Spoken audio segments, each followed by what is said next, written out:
Hi, my name's Neil Romanek, and I'm a writer, I'm a magazine editor, and I'm a lover of Lawrence of Arabia, David Lean's masterpiece from 1962, starring Peter O'Toole and Omar Sharif.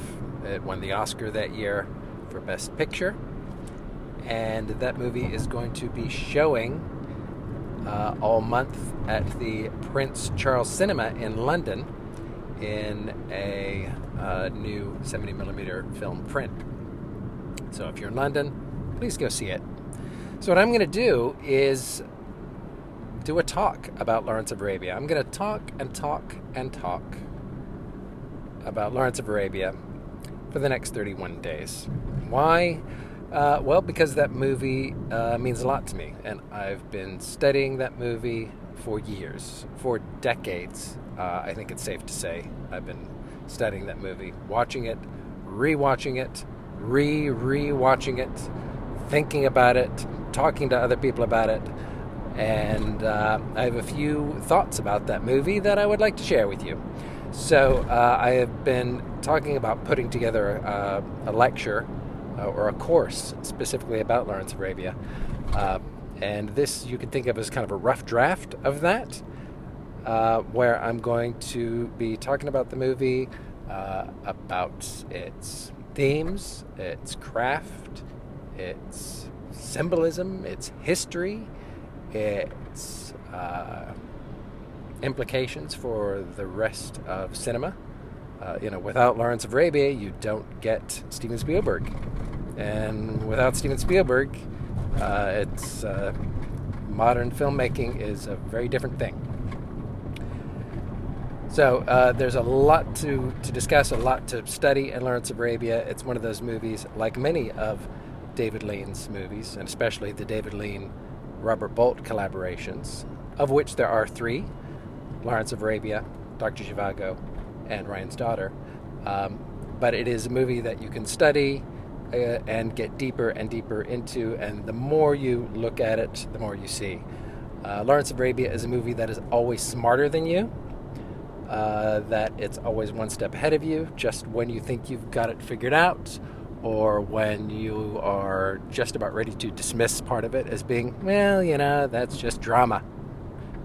It'll sneak up and bite you like some kind of desert serpent, and reveal something completely new to you, especially if you're a creative, if you're a visual creative, if you're a filmmaker, comic artist, or if you're a writer, if you're an actor.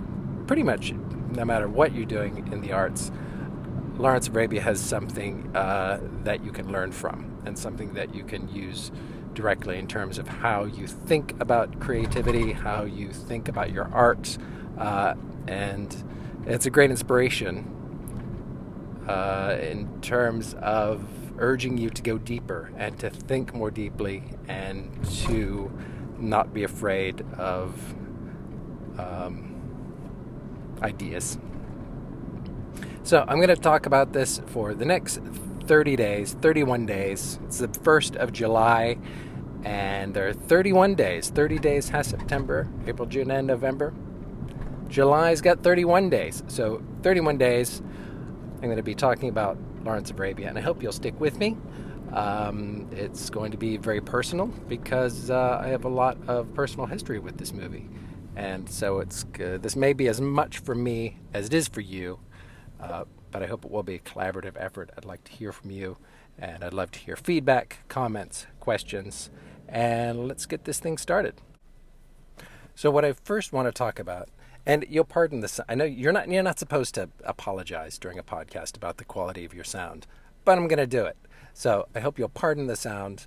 I'm on the road driving back from my job as editor at Feed magazine, which is up in Cambridge, UK. Cambridgeshire, not Oxfordshire. Up in Cambridgeshire, and I'm heading back to London, where I live. And, I have to squeeze this in whenever I can. So sometimes it's not going to be the most ideal recording conditions. The plan is just to get these ideas out, get them down, get them out to you, and best way I can. So a lot of this is just verbal note taking to a certain extent. So I hope you'll be patient with me. Anyway, what I want to just start with and just kick off with is the first time I remember clearly seeing Lawrence of Arabia, the whole movie. When I was aware of the movie, or Lawrence of Arabia was part of the atmosphere that I grew up in. My dad first saw the movie when it first came out in 1962. My dad was an officer in the Air Force. And when he saw that movie, it kind of blew his mind, I think. I think it's fair to say. And I remember him saying that when he saw it, in later years telling me about it, when he saw it, he said it was one of those movies that he just didn't want to end. And we've all had that experience where you go to a movie and it's just, you're so caught up in it, caught up in the story, the characters, that world, that you just want to live there. It transports you. There's a transcendent experience. And he had that with that movie.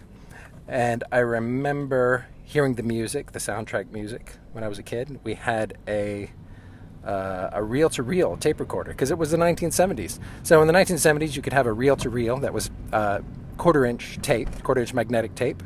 And on a reel-to-reel tape, one of those tapes, you could put 6 hours of music from an LP. You could record your LPs onto that and just listen to 6 hours of music. It was like having an iPod, as heavy as a Underwood typewriter. And so we would, we'd have the music on. I remember hearing the music. I remember hearing my dad whistle one of the themes,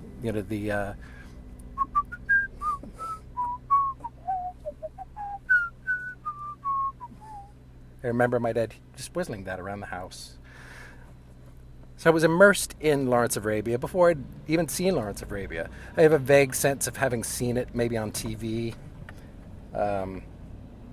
scenes of it, maybe when it came on TV occasionally, in a crummy 4:3 aspect ratio, in probably a lousy telecine when I was 5 or 4.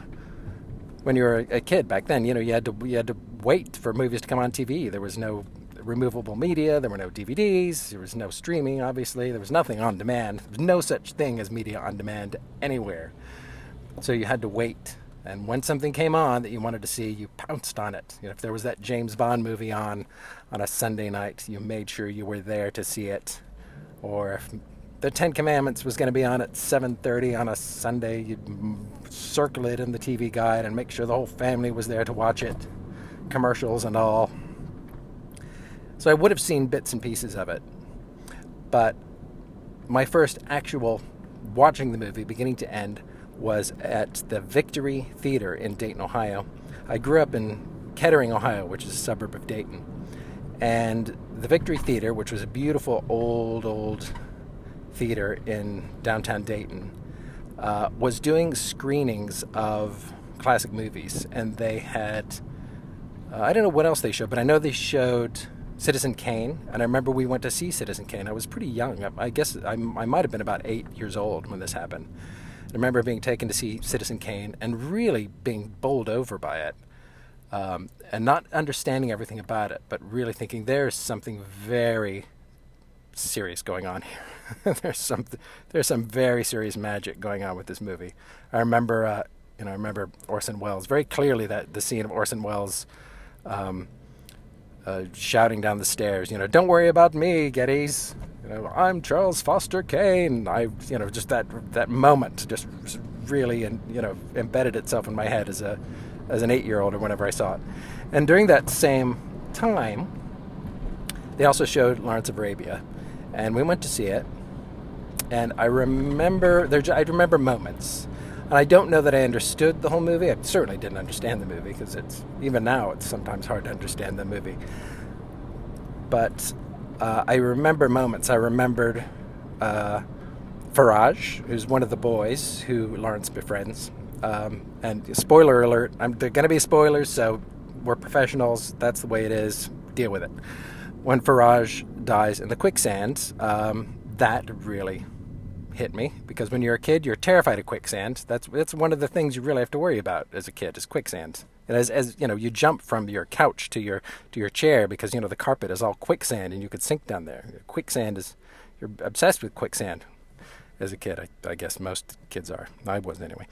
So yeah, a kid dies in the quicksand. That made an impression on me. I also remember quite clearly that image of Lawrence, Peter O'Toole as Lawrence, after the slaughterhouse of the Turkish baggage train that they destroy, and him just staring at his knife, staring at his reflection in his knife. And just a few other moments like that really popped out at me. But one of the things that and of course the end of the finally when they do take Aqaba, and that pan, that left to right pan that ends up on the gun emplacements that are just fixed out to sea in Aqaba. That I remember quite clearly too. And that word Aqaba, and that's kind of the music of that movie. There's these sounds, from a Western perspective, what sound like alien sounds. Aqaba, Aqaba, Aqaba. And going home after the movie, and I looked up Aqaba to see where it was. I wanted to find out where this place was. Was it a real place? Did this really happen? Was he a real person, this Lawrence? And I looked it up, and I saw this little, I guess I must have looked it up in an encyclopedia or something, and this, or an atlas, and this little dot on the sea that was spelled with a Q, Aqaba. And my dad, I remember him saying, or he had said in the later years, that print that we saw at the Victory Theater was perfect, that the color was as good as he had seen it. And it was a 70 millimeter print. I guess it must have been 70 millimeter print, but it was as good as he had ever seen it. Then Lawrence went underground for me, and my David Lean movie of choice was Dr. Zhivago, which I had seen several times on television. And I adore that movie, and it really it stuck with me, and that was my David Lean jam. And I didn't think too much about Lawrence until 1989. In 1989, a restoration of the film was released, very famously, that David Lean recut. Scenes were added that had been excised by the studio. The movies went through, there were several different versions of the movie. I think even within a couple of weeks of the original release of the movie, there were a couple different cuts. And the movie, in a way, has almost never really been finished. It's always been tweaked, or David Lean was always, even up until the last minute, was tweaking in 1989 when they did the re-release. And that 1989 re-release, which I saw when I was at film school at USC, really was transformative in terms of changing how I thought about movies, about art, about what a movie could actually do. So I'll talk a whole lot more about the stuff. I'm really looking forward to hearing from you guys. I'm looking forward to just going on this journey. I think we can cross 50 miles of desert in a day if we're lucky. So we'll try that, and I will talk to you tomorrow. And thanks for listening.